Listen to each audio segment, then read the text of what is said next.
Shalom semuanya. Oke, kita semua boleh ada di 2 bulan terakhir di tahun ini.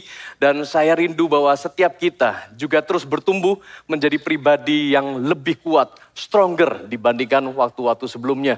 Saya akan memulai dengan sebuah cerita, Bapak Ibu Saudara. Ini mengenai sebuah cerita rakyat atau legenda yang saya pernah baca di sebuah artikel.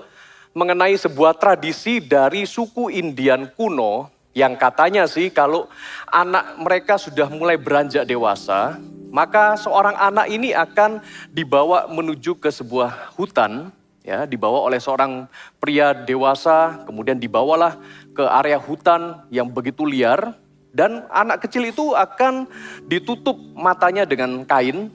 Kemudian dikasih pesan, sepanjang malam kamu harus ada di hutan itu sendirian. Karena orang dewasa itu kemudian meninggalkan dia. Dan dia tidak boleh berteriak ataupun menangis. Kenapa? Karena itu akan menjadi incaran dari hewan atau binatang buas yang ada di hutan itu. Dan apabila dia berhasil melewati ujian seperti itu, maka anak yang beranjak semakin dewasa ini akan diterima di kalangan orang-orang yang sudah dewasa. Akhirnya sepanjang malam sang anak ini karena dia ingin diterima di dalam komunitas suku Indian yang memang sudah dewasa, dia berdiam diri. Dia berusaha memfokuskan dirinya menanti sampai fajar itu terbit. Dia diam sepanjang malam sekalipun mendengarkan ada lolongan anjing liar. Mendengarkan ada suara di semak-semak. Sekalipun dia takut. Sekalipun dia gentar, tetapi dia ingat pesannya, tidak boleh menangis, tidak boleh berteriak. Dan itulah yang dia lakukan sepanjang malam, berharap-harap cemas kapan pagi segera menjelang. Dan tidak lama kemudian, setelah akhirnya 1 malam sudah berlalu, kondisinya memang masih baik-baik saja. Dia mulai merasakan ada mulai hangatnya sinar matahari. Dan dia menyadari bahwa ini sudah pagi. Dan akhirnya dia membuka penutup matanya. Dan ternyata tidak jauh dari posisi di mana anak ini duduk. Di situ ada ayahnya yang sudah siap siaga dengan sebuah panah. Menjagai anak itu sepanjang malam.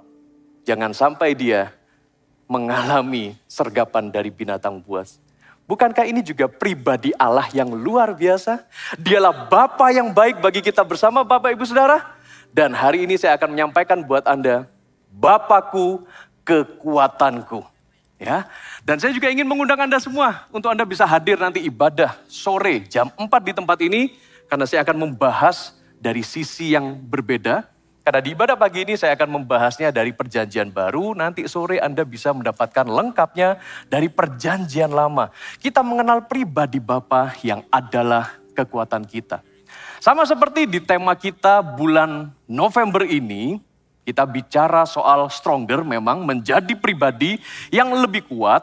Dan kita percaya bahwa Allah itu adalah He is my shield and He is my rock. Dialah perisai kita dan Dia adalah batu karang bagi setiap kita. Kenapa sih kok Tuhan kita digambarkan seperti perisai dan batu karang? Dan memang penulis Mazmur sebagian besar menyatakan dalam puisinya, Tuhanku, dialah perisaiku, dialah batu karangku. Karena yang namanya perisai, yang namanya batu karang pasti lebih kuat dibandingkan orang yang dilindunginya. Ketika ada seorang prajurit gitu ya, dia mengenakan perisai, karena dia itu ingin melindungi dirinya. Pelindungnya harus lebih kuat dari yang dilindungi. Allah kita, Bapa kita lebih kuat dari kita bersama. Dan kita mau belajar bagaimana kita mengalami kekuatan dari Bapa kita yang Maha Kuasa. Yuk kita mau belajar bersama-sama Bapak Ibu Saudara. Ya, seperti apa sih Bapa yang melindungi kita itu, karakternya seperti apa dan kita mau mengalami Dia. Kita mau belajar dari Bapa kita yang penuh dengan kekuatan. Buka bersama-sama dengan saya di dalam Injil Lukas, pasal 6 ayat 27 dan seterusnya.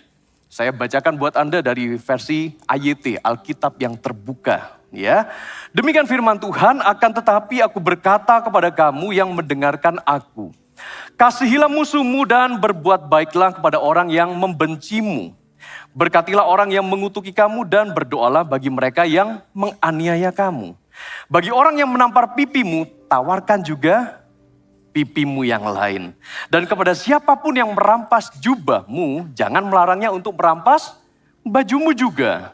Berilah kepada setiap orang yang meminta kepadamu, dan jika seorang mengambil milikmu, janganlah memintanya kembali. Ya, ketika Anda barusan mendengar beberapa ayat yang saya bacakan, mungkin Anda mulai mikir, masa sih ketika kita disakiti, ditampar pipinya lagi, bahkan sudah dirugikan, barang kita diambil, ya, kok kayak kita membiarkan aja gitu ya. Bahkan message dari ayat yang barusan kita baca, kita gak boleh membalas saat kita ini disakiti maupun saat kita dirugikan.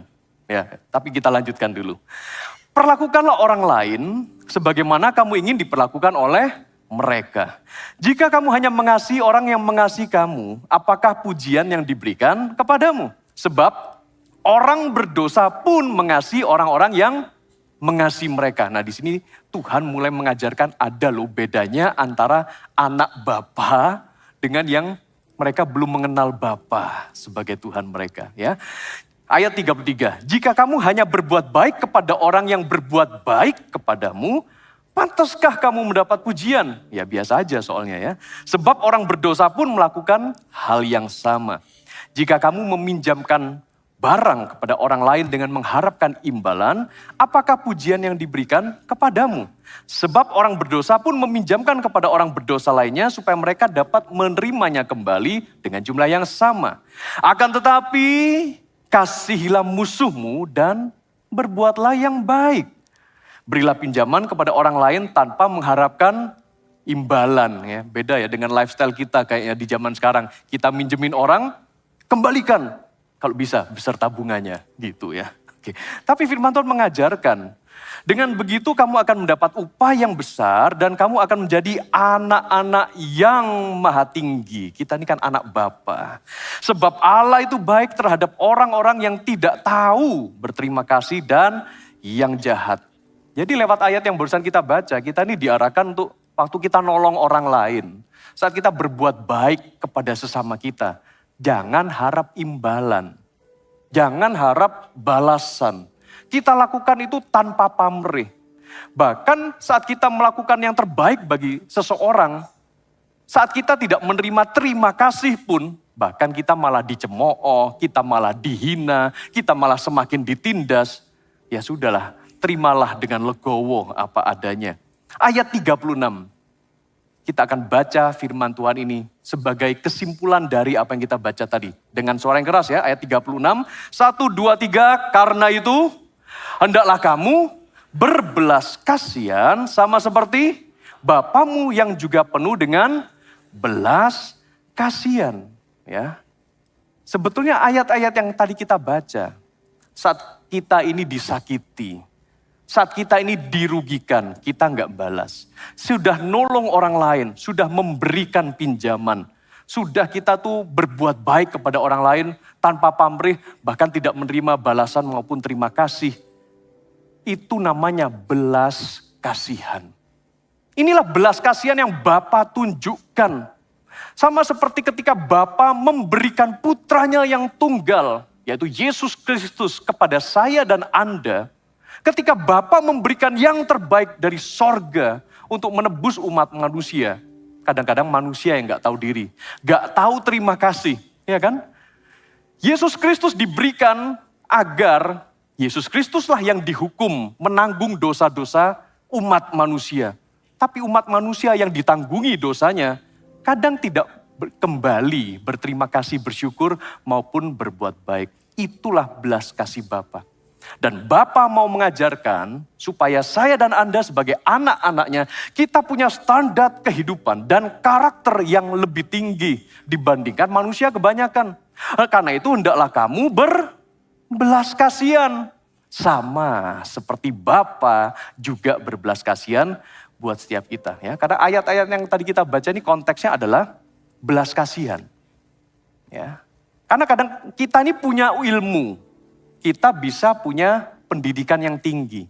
Kita bisa punya harta, kekayaan, punya ketenaran. Tetapi sayang sekali kadang-kadang kita tidak punya belas kasihan. Ada sebuah pesawat jet pribadi yang isinya tuh 4 penumpang. anak kecil dan seorang pendeta, seorang pejabat, dan kemudian seorang selebgram. Ketika sudah melayang di udara, pesawat jet ini tiba-tiba mengalami gagal mesin dan pilotnya memprediksi bahwa wah ini akan segera jatuh nih. Lalu pilot itu berkata kepada 4 penumpang tadi, pesawat ini mesinnya rusak dan akan segera jatuh. Tetapi di pesawat ini hanya ada 4 parasut. Selamatkan dirimu. Lalu langsung pilot itu menyambar 1 parasut, langsung kemudian dia terjun. Sisa berapa parasut? 3. Kemudian selebgramnya langsung ambil 1 parasut, langsung dia loncat. Saya harus segera mengabadikan momen yang indah ini. Gitu katanya. Kemudian si pejabat juga gak mau kalah. Saya harus menjadi berkat bagi bangsa ini karena membutuhkan pemimpin seperti saya. Dia sambar 1 tas, langsung dia terjun. Berarti sudah tinggal berapa parasut? Ya, tinggallah anak kecil dan seorang pendeta. Dan pendeta ini kemudian ngomong kepada anak kecil, nak, usiamu masih panjang. Kamu punya masa depan indah penuh dengan pengharapan yang menanti engkau. Karena itu, kenakanlah parasut ini. Biarkan saya lebih mendekatkan diri lagi kepada Tuhan. Kemudian anak kecil ini berkata, Pastor, tidak usah begitu. Ini masih ada 2 parasut. Karena rupanya pejabat tadi buru-buru, yang diambil tuh tas ransel sekolah saya. Ya. Kadang-kadang orang yang sudah ilmunya tinggi, punya harta, kekayaan, ketenaran, udah gak mikirin orang lain. Gak punya belas kasihan. Ya. Tetapi diberkatilah Anda kalau Anda itu punya belas kasihan. Anda akan diberkati Tuhan, Anda akan ditolong sama Tuhan. Ya, belajar dari karakter Bapa kita yang berbelas kasihan. Seperti tadi firman Tuhan katakan di ayat yang ke-36. Karena itu hendaklah kamu berbelas kasihan sama seperti Bapamu juga penuh dengan belas kasihan. Ya. Oke, yang kedua, seperti apa sih karakteristik Bapa yang melindungi kita, yang penuh dengan kekuatan yang ajaib itu? Lukas pasal 11. Ayat 9 sampai dengan 13, kita akan baca demikian firman Tuhan. Karena itu aku atau Yesus berkata kepadamu, mintalah, maka akan diberikan kepadamu. Carilah, maka kamu akan mendapat. Biasanya anak kecil minta gitu ya sama bapaknya. Ketuklah, maka pintu akan dibukakan bagimu. Sebab setiap orang yang meminta, menerima. Katakan amin ya. Setiap orang yang mencari, mendapat. Yang mengetuk, baginya pintu dibukakan. Bapa manakah di antara kamu jika anaknya minta ikan akan memberinya ular sebagai ganti ikan? Kebangetan Bapak yang kayak gini ya. Atau jika ia minta telur akan memberinya kalajengking ya. Ayat 13. Jadi Tuhan Yesus ngomong gini nih kepada setiap bapak-bapak yang hadir pada waktu itu. Jika kamu yang jahat tahu memberi pemberian yang baik kepada anak-anakmu, baca dengan keras, apalagi Bapamu yang di sorga. Ia akan memberikan Roh Kudus, bukan hanya yang baik, yang terbaik kepada mereka yang meminta kepadanya. Ya. Yang kedua, dia adalah Bapa yang memberi yang terbaik. Kita belajar dari pribadi Bapa kita yang berbelas kasihan. Kita belajar juga dari pribadi Bapa yang memberikan bukan hanya yang baik kepada saya dan Anda sebagai anak-anaknya. Tetapi dia adalah Bapa yang memberikan yang terbaik. Dan pemberian terbaik Bapa bagi setiap kita anak-anaknya itu adalah pribadi Roh Kudus. Dan ketika tadi kita membaca siapa yang meminta akan menerima, mencari mendapat, mengetuk pintu didoakan. Ayat-ayat yang diajarkan oleh Tuhan Yesus ini adalah tentang doa. Saat berdoa kan kita minta. Kita mencari wajah Tuhan akan mendapatkan. Kita mengetuk pintu sorga supaya kita dapat pertolongan. Bapa menyediakan. Dan yang lebih luar biasa lagi, Bapa di dunia, yang kategorinya Tuhan Yesus, kamu yang jahat aja, bisa memberi yang baik buat anak-anakmu. Apalagi Bapa yang di sorga. Kalau kita minta Roh Kudus, ya kuncinya perlu minta dulu. Kita minta Roh Kudus tersedia bagi setiap kita orang percaya. Dia akan memberikan Roh Kudus, itulah pemberian yang terbaik dari Bapa. Waktu berdoa, kita pun perlu melibatkan Roh Kudus, Bapak Ibu Saudara. Jangan pakai kekuatan kita sendiri. Jangan andalkan akal budi kita saja. Tapi andalkan ada pribadi Roh Kudus. Membimbing kita, kasih kita hikmat, kasih kita kekuatan. Seperti yang tercatat dalam Roma pasal 8 ayat 26 ya. Firman Tuhan mengatakan demikian.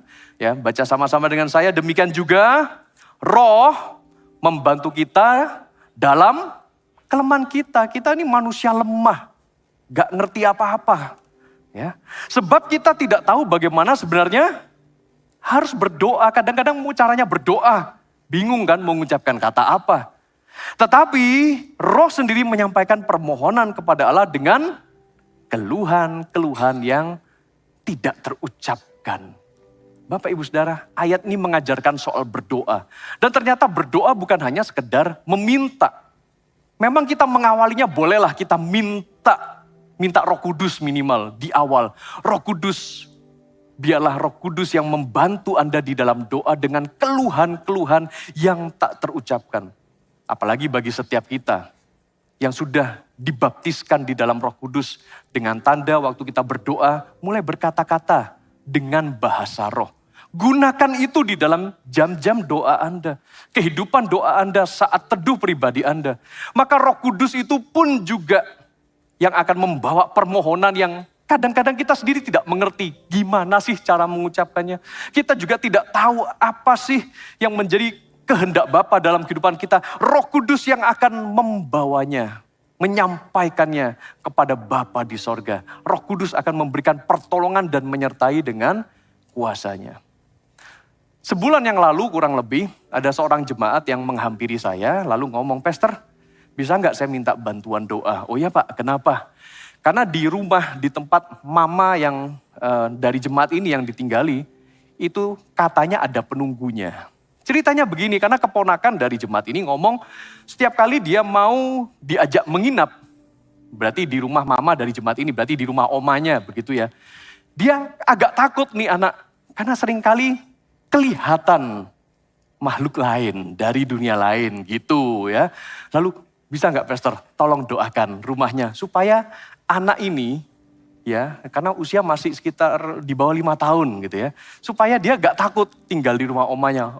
Oke, boleh. Nanti saya akan ngajak nih, ada salah satu coach dari CG. Kemudian saya juga ngajak CGL-nya. Saya juga ngajak salah satu jemaat yang dimuridkan. Ini ada juga ikut dengar firman Tuhan. Oke, kita atur waktu. Kita doa sama-sama. Kita berdoa dan melibatkan Roh Kudus. Firman Tuhan mengatakan di dalam 1 Yohanes pasal 4 ayat 4. Gak perlu takut sebetulnya Bapak Ibu Saudara.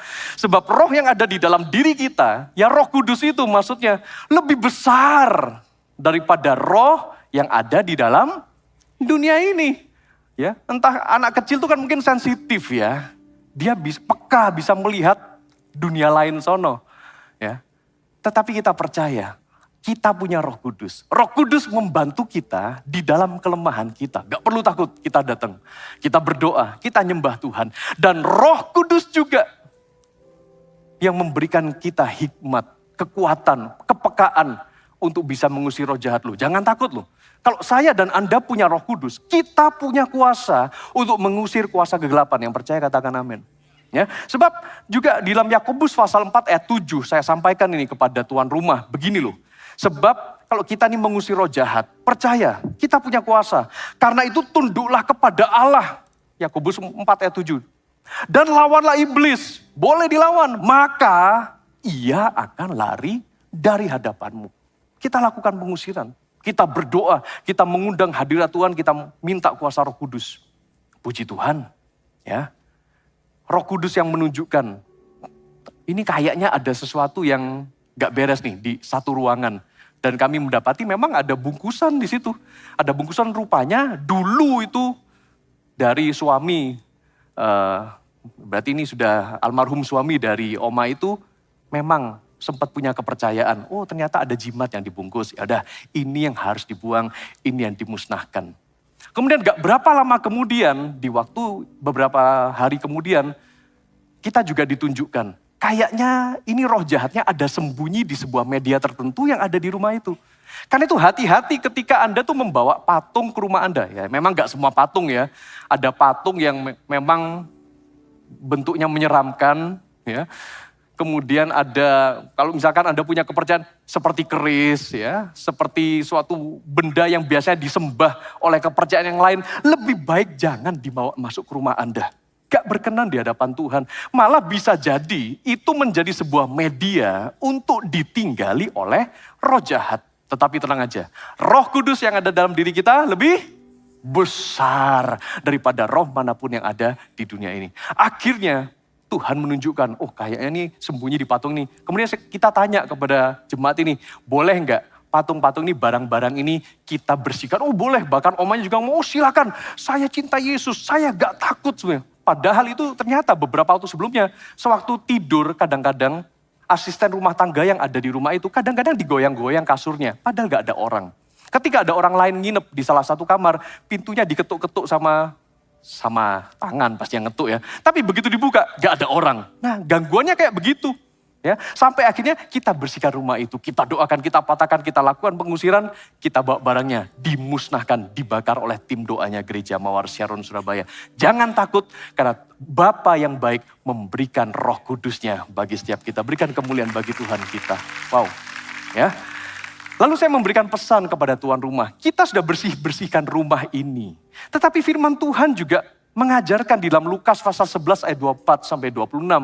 Ketika roh jahat itu diusir dari seseorang atau rumahnya seseorang, ya, dia akan mengembara ke tempat tandus tapi tidak mendapatkan perhentian. Hati-hati balik maksudnya ya. Lalu ia berkata, aku akan kembali ke rumah yang telah kutinggalkan itu. Ia kemudian kembali mendapati rumah itu bersih ternyata, rapi teratur. Kemudian roh jahat ini punya niat, dia membawa beserta 7 roh jahat yang lebih buruk lagi, kemudian masuk dan tinggal di situ. Akhirnya keadaan orang itu lebih buruk daripada keadaannya semula. Saya sampaikan kepada tuan rumah, rumah Anda sudah dibersihkan, tetapi ya AI, tolong jaga hidupmu. Memang rumahnya sudah dibersihkan, tetapi isilah rumah itu dengan hadirat Roh Kudus. Isilah rumah itu dan isilah dirimu sendiri dengan kehadiran Roh Kudus. Caranya gimana? Banyak doa. Banyak baca firman Tuhan, renungkan firman Tuhan, dan banyaklah nyembah Tuhan. Ketika rumahmu dipenuhi kuasa Roh Kudus, pribadi Roh Kudus hadir, roh jahat, setan manapun tidak akan pernah berani kembali lagi ke rumah itu. Roh Kudus beserta setiap kita, karena Roh Kudus sudah dianugerahkan Bapa Sorgawi bagi setiap orang yang percaya. Amin. Ya. Yang ketiga, kita belajar seperti apa sih Bapa yang Maha Pelindung itu bagi setiap kita. Dia penuh dengan kekuatan. Kita belajar di dalam Lukas pasal 12 ayat 22 sampai 31. Demikian firman Tuhan. Yesus berkata kepada murid-muridnya, karena itu aku berkata kepadamu, jangan khawatir tentang hidupmu. Ya, kita punya Bapa yang baik. Tetapi seberapa banyak kita sebagai anak-anaknya, kita masih bisa merasa takut, cemas, galau, dan khawatir dalam hidup ini. Ya, hati-hati kalau lagi galau, kita datang nyembah Tuhan, lagu penyembahan kita kadang-kadang berbeda. Segalaunya hatiku, kau pun tahu. Ya, bisa berubah ini liriknya, syairnya ya. Galau ku hidup bagimu. Ya, udah, nggak usah diikutin ya itu. Oke, lanjut ya. Tuhan Yesus berkata, jangan khawatir tentang hidupmu mengenai apa yang hendak kamu makan. Dan jangan khawatir tentang tubuhmu mengenai apa yang kamu pakai. Sebab hidup itu lebih daripada makanan dan tubuh itu daripada pakaian. Perhatikanlah burung-burung gagak yang tidak menabur, tidak menuai, dan tidak mempunyai gudang atau lumbung. Namun Allah memberi mereka makan. Kamu jauh lebih berharga daripada burung-burung itu. Ku yakin Tuhan memberkati, ku yakin Tuhan melindungi. Burung di udara Tuhan pelihara, karena kasih-Nya. Apalagi saya dan Anda, kita lebih berharga daripada burung-burung yang ada di udara, amin. Ya, ayat 25. Siapakah di antara kamu yang karena kekhawatirannya dapat menambah sehasta pada jalan hidupnya? Makin Anda khawatir, tidak membuat Anda makin umur panjang ternyata ya. Ya, stop khawatir. Ya, senggol dulu sebelah kiri kanan yang kasih tahu ya. Jangan banyak khawatir ya. Kurangi khawatir, kalau bisa berhentilah dari kekhawatiranmu. Udah, stop khawatir. Ya. Ayat 26. Jadi jikalau kamu tidak melakukan hal yang sekecil itu, mengapa kamu khawatir tentang hal-hal lain? Perhatikanlah bunga bakung, bagaimana mereka tumbuh. Mereka tidak bekerja keras dan tidak memintal. Namun aku berkata kepadamu, Salomo dalam segala kemegahannya tidak berpakaian seindah dari salah satu bunga itu. Jadi jika rumput di ladang yang hari ini ada dan besok dibuang ke dalam api, sedemikian didandani Allah, terlebih kamu, hai orang yang kurang percaya. Jadi janganlah mencari apa yang akan kamu makan dan apa yang akan kamu minum, dan janganlah cemas hatimu. Ya. Semua itu dicari bangsa-bangsa di dunia yang tidak mengenal Allah. Padahal Bapamu tahu bahwa kamu, perlu nggak itu? Perlu nggak? Bapamu tahu bahwa kamu memerlukan semuanya itu. 31, baca dengan keras, 1, 2, 3. Tetapi carilah kerajaannya dan semuanya itu akan ditambahkan kepadamu. Gak usah khawatir. Dalam kondisi entah politik sekarang, situasi ekonomi, finansial, prediksi perekonomian, gak usah khawatir. Bagian kita adalah mencari kerajaannya. Ya, sebab firman Tuhan menjanjikan, tetapi carilah kerajaannya dan semuanya itu, wah ini luar biasa, powerful nih, akan ditambahkan kepadamu. Saat kita mencari kerajaannya, maka semuanya itu akan ditambahkan. Mobil pribadi ditambahkan. Kok gak ada yang amin? Rumah pribadi ditambahkan. Rekening deposito ditambahkan. Kapal pesiar ditambahkan. Jet pribadi ditambahkan. Loh, kok gak ada amin, ini gak seneng dah. Halo? Ya. Tabungan di bank ditambahkan. Wah, Kak senggol sebelah kiri kanannya katakan, bangun, bangun. Sadar, sadar ya. Ayat firman Tuhan tidak ngomong seperti itu. Loh, pastor, katanya semuanya itu ditambahkan. Tunggu. Tuhan Yesus tadi kan kita udah baca ayatnya. Jangan khawatir akan apa yang kamu makan. Jangan khawatir akan yang dipakai. Jangan khawatir apa yang diminum. Maksudnya yang ditambahkan itu apa? Ya bukan jet pribadi, pesawat pribadi, rumah pribadi. Ya bukan. Ya. Saat kita mencari kerajaan Allah, maka yang ditambahkan itu ya kebutuhan dasar kita loh. Sehari-hari itu tambahannya. Apa yang kita makan gak usah dikhawatirkan lagi. Apa yang kita mau minum, apa yang kita mau pakai gak usah dikhawatirkan lagi. Itu loh saudara-saudara. Bukan berarti kita harus selalu mikir, apa yang kita pakai gak usah khawatir ya. Anda selalu ngejar fashion terbaru, tren terbaru dan sebagainya. Pakailah yang memang sudah Anda punya, toh masih bagus gitu ya. Dan ayat ini pun juga tidak mengajarkan soal kemalasan. Karena sepanjang Alkitab ini, dari perjanjian lama maupun perjanjian baru, tidak satu pun yang setuju tentang kemalasan. Mungkin seolah-olah waktu tadi kita baca, kamu kan tidak bisa melakukan yang sekecil itu aja gak bisa. Kamu dipelihara sama Tuhan, burung di udara dipelihara, bunga bakung pun juga dipelihara sama Tuhan. Tenang aja kamu gak usah ngapa-ngapain, bukan gitu maksudnya.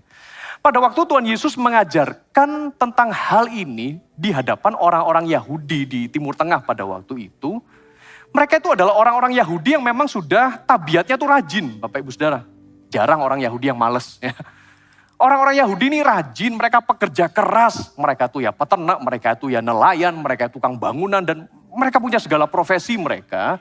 Cuma apa sih yang membuat mereka khawatir? Karena bangsa Israel di zamannya Tuhan Yesus itu ada di dalam tekanan dan jajahan pemerintahan Romawi. Setiap mereka menghasilkan uang dari pekerjaan mereka, dipajeki sama pemungut cukai, dan pajaknya itu besar. Itulah yang membuat mereka khawatir, besok mau makan apa? Ntar aku pakai apa? Aku tinggal di mana? Itu loh yang membuat mereka khawatir. Jadi ketika Tuhan Yesus nih ngomong, janganlah kamu khawatir. Nanti mau makan apa, mau pakai apa, mau minum apa. Semuanya Bapa kok menyediakan. Selama engkau memang sudah rajin, tetaplah rajin. Bukan jadilah malas, lalu kamu jangan khawatir. Enggak, tetaplah rajin bekerja. Tetaplah rajin menabung. Dan tetaplah rajin belajar, apalagi belajarlah dari orang-orang yang sudah lebih dahulu sukses sebelum kita. Contohnya di Gereja Mawar Sharon ini, tanggal 23 November mendatang, kita akan mengadakan masterclass marketplace. Judulnya adalah Enlarge. Kita mau belajar dari rekan-rekan kita ini. Gimana sih caranya kita mengelola keuangan dengan lebih bijaksana. Ayo Bapak Ibu Saudara, ikuti masterclass ini. Kita belajar di dalam Enlarge. Segera daftarkan diri Anda, ajak teman-teman CG Anda, ajak teman-teman bahkan di luar gereja ini.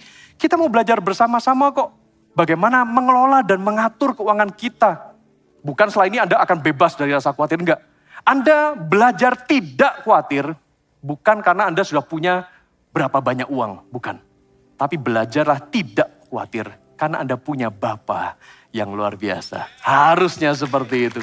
Ya, nggak perlu khawatir. Mungkin Anda khawatir, aduh saya nggak tahu nih, untuk pendanaan saya sudah berusaha mengajukan kredit di bank, gak berhasil. Mengajukan kartu kredit gak segera di-approve. Gak usah khawatir Bapak Ibu Saudara, saya juga pernah ngalamin kok. 11 tahun yang lalu, saya dalam 1 tahun tuh setiap kali, saya itu ngajukan kartu kredit, gak diterima-terima sama bank. Saya gak tahu, kalau zaman sekarang mungkin beda ya, dikit-dikit salesnya, marketingnya kartu kredit itu di mana-mana banyak. Ayo Pak, pakai Pak, dan segala macam. Kalau nggak pakai pay letter apa segala macam, tinggal foto, senyum sama apa KTP, cekrik. Nah sudah dapat fasilitas pay letter. Ya. Nah ketika saya mengajukan bolak-balik dalam 1 tahun tuh bisa 5-6 kali saya ditolak. Sampai ayo udahlah gini-gini saya nggak perlu kartu kredit dah, udah nggak usah pakai gitu. Ya. Sampai suatu ketika saya bersama dengan istri dan kedua anak kami makan malam bersama. Ya tentu saja kita punya uang ya, kita bisa bayar tunai kok tanpa kartu kredit. Ya.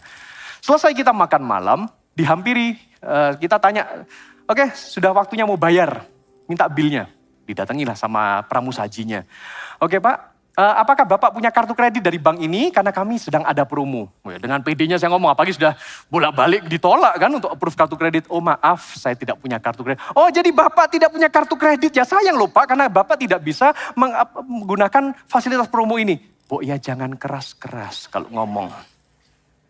Oh enggak, saya bisa bayar secara tunai. Oh baik, jadi Bapak mau bayar tunai tidak pakai kartu kredit ya Pak? Iya, gak usah diulang. Oh ya, oke berapa? Iya, nominalnya sekian. Oke, berarti Bapak tidak akan menggunakan promo ini karena Bapak tidak menggunakan kartu kredit. Iya, sampai 3 kali diulang. Ya segera sana. Oke, ya udah. Saya pikir beberapa mata langsung menoleh. Karena zaman sekarang, masa sih ada orang gak punya kartu kredit? Seolah-olah gitu Bapak Ibu Saudara. Ya sudah, saya tunggu pramusajinya. Kok gak balik-balik, kok gak dikasih ini tagihannya, saya sudah mau pergi, saya sudah mau bayar gitu kan. Ya udahlah, saya kemudian berdiri nanya ke meja kasir.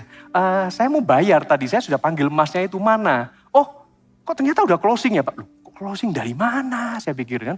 Ternyata dari meja yang lain. Oh, saya bersyukur karena pramusajinya ngomong, oh jadi Bapak tidak punya kartu kredit ya? Ternyata sudah di closing sama meja sebelah. Lalu ada jemaat yang noleh lalu. Ya puji Tuhan ya. Ternyata ada baiknya tidak punya kartu kredit. Itu pertama ya. Lalu kedua, ya kami kan punya kebutuhan rumah, tempat tinggal Bapak Ibu Saudara. Ya, kita mengajukan KPR di bank. Ya, biasanya rekan-rekan yang lain mengajukan KPR itu agak sulit. Apalagi di bank tertentu dengan fasilitas untuk mendapatkan cicilan dengan bunga rendah seperti itu. Tetapi ketika saya mengajukan, loh ternyata langsung diterima tuh. Saya padahal sudah mikir, loh ngajukan kartu kredit sulit. Begitu mengajukan KPR langsung diterima. Saya tanya sama marketing banknya, loh kok bisa? Saya padahal ngajukan bolak-balik kartu kredit ini ditolak loh sama bank kalian. Loh. Saya ngajukan KPR kok bisa diterima? Lah iya Pak, Anda tidak punya histori yang buruk di BI karena Bapak gak pakai kartu kredit. Oh alah puji Tuhan ya, syukurlah tidak punya kartu kredit ya. Langsung approve dan kita bisa mulai cicil rumah Bapak Ibu Saudara. Waktu itu masih di luar kota, di luar pulau. Nah kemudian kita sudah beli rumah itu, kan gak bisa langsung ditempati. Harus renovasi dulu. Ya, kita renovasi lah kurang lebih sekitar 2 bulan kita renovasi rumah kita. Kita menggunakan tabungan kita segala macam. Dah, begitu selesai renovasi kita menggunakan seorang kontraktor yang bukan teman gereja, bahkan dia juga bukan saudara seiman.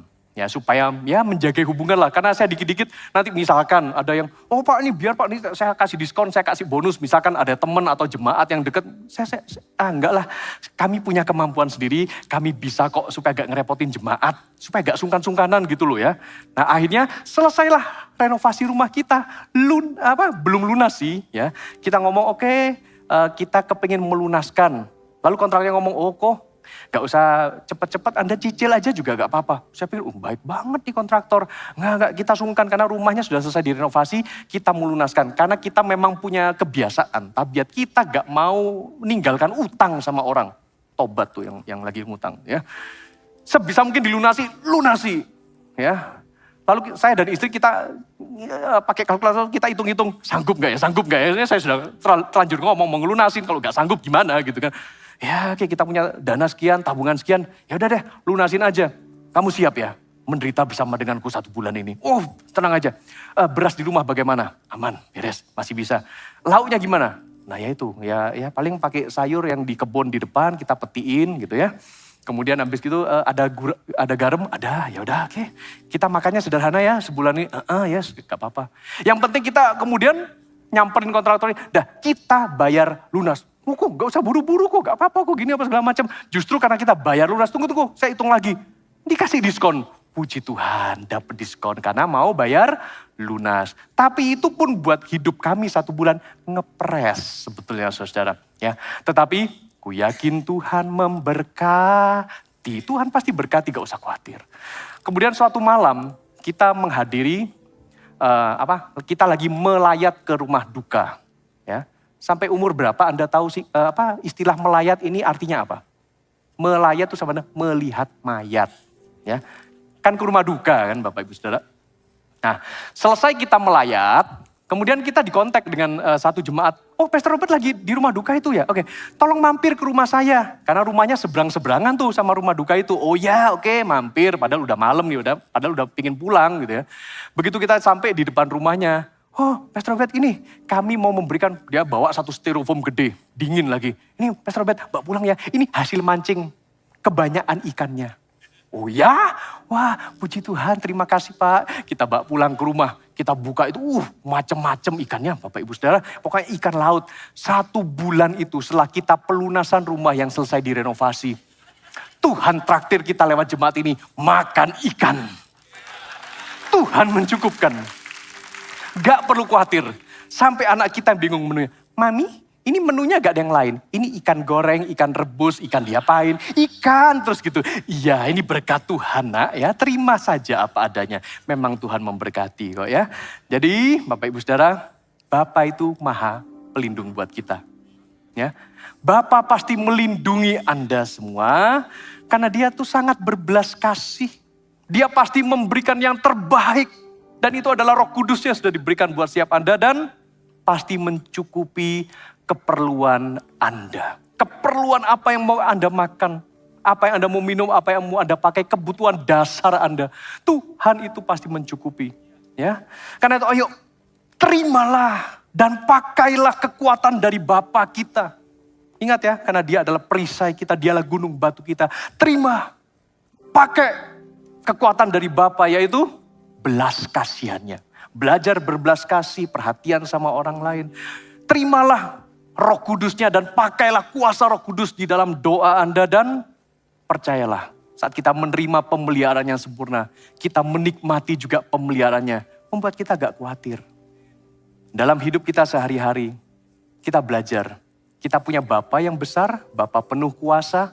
Maka kita pun sebagai anak-anaknya, kita harus berbelas kasihan kepada sesama. Kita mungkin tidak mendapatkan balasannya. Kita gak diterima kasih dari orang lain. Kita sudah menolong orang lain, orang itu salah paham sama kita. Udah gak apa-apa, yang penting kita belas kasihan sama mereka. Dan libatkan Roh Kudus di dalam doa. Ketika Anda berdoa, Anda tidak pernah berdoa sendirian. Kita datang kepada Bapa. Kita tutup doa kita dalam nama Yesus. Tetapi kita mau peka dengan suara Roh Kudus. Roh Kuduslah yang akan membantu Anda dalam doa. Roh Kuduslah yang akan membuat Anda berkata-kata di dalam bahasa sorga. Saat Anda berkata-kata di dalam bahasa roh, di situ mengandung kuasa. Dan gak usah khawatir lagi. Bapa pasti memelihara umatnya. Bapa pasti mencukupkan keperluan Anda. Yang penting Anda terus bekerja dengan rajin, bekerja dengan jujur. Anda juga nabung, Anda ngatur keuangan, Anda atur kehidupan Anda. Bapa akan mencukupkan keperluan Anda. Mari bangkit berdiri bersama-sama, kasihkan tepuk tangan di hadapan Tuhan.